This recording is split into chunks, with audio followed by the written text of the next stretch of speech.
If you're a dog owner in Denver, you already know what an incredible place this is for our dogs. So to help you make the absolute most of it, we're going to walk through how to find the perfect professional trainer for you and your pup, right here in the Mile High City. I mean, life with a dog in Denver really is an adventure. One minute you could be hitting a trail, and the next you're grabbing a beer on a brewery patio. But to really truly enjoy all of that, you need a dog who's a confident, well-behaved companion. And that's where good training comes in. It really is the key that unlocks all these amazing city experiences. It just makes sure both you and your dog can handle everything from, say, a busy festival in Reno to a chill walk through Cheeseman Park. Okay, so before you even start Googling trainers, it's a good idea to pause and get clear on your own goals. Let's think about what you're really trying to accomplish. Just take a second and think about it. Are you looking for those basic manners, a solid sit, stay, and come when called? Maybe you have a brand new puppy who needs to learn, well, everything. Or are you dealing with something a little more specific? Here are some of the most common reasons people look for a trainer. You've got your basic obedience, which is fundamental for city living. Puppy training is all about setting that crucial foundation. And then there's behavior modification, which can help with very specific challenges, like leash pulling on the Cherry Creek Trail, barking in a Capitol Hill apartment, or maybe reacting to other dogs. You also have choices for how the training happens. In-home lessons are pretty much perfect for things that happen at home, like jumping on every guest who walks through the door. Group classes, on the other hand, are awesome for teaching your dog to focus and stay calm around all the distractions they're going to face at places like Berkeley Dog Park. So, you have your goals in mind, and you've thought about what kind of training format might work best. Now for the big question. How do you actually choose the right professional? Let's break it down. We can really narrow this down to a simple three-step process. First, you'll want to look for trainers who use positive methods. Second, check out their credentials. And third, have a list of important questions ready to ask them.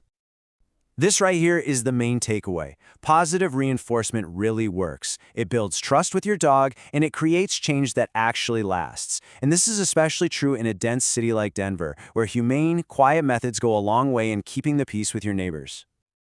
Okay, I know credentials can look like a bunch of alphabet soup, but they are a fantastic way to check a trainer's education and background.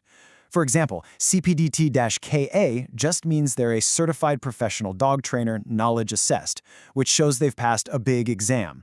For tougher behavior issues, a certification like CBCCKA tells you they have some really specialized knowledge.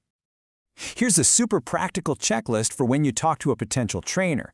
Definitely ask about their methods and credentials. And I love this one. Ask how they'll tailor the training specifically for your Denver lifestyle. You'll also want to get clear on the total costs, how you'll track progress, and, of course, their cancellation policy. All right, let's get into the logistics, what you can expect to pay for training, and some of the local rules you've got to know.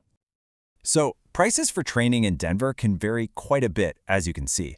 A set of group classes will often run you a few $100s. A single private lesson is usually over $100. A lot of things factor into the price, like the trainer's experience, their certifications, and just the general cost of living here in Denver.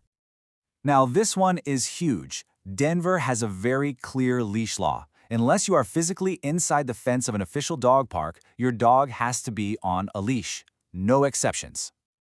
And they're even specific about the length. The city code says the leash can't be longer than 8 feet. To be honest, for most city sidewalks and parks, a standard 6-foot leash is probably your most practical and safest choice anyway. And beyond the leash law, just remember these 3 things. All dogs over 4 months old need an annual license. A current rabies vaccine isn't just a good idea, it's required by state law. And yep, the city has noise rules that cover excessive barking, so that's something you'll want to get ahead of.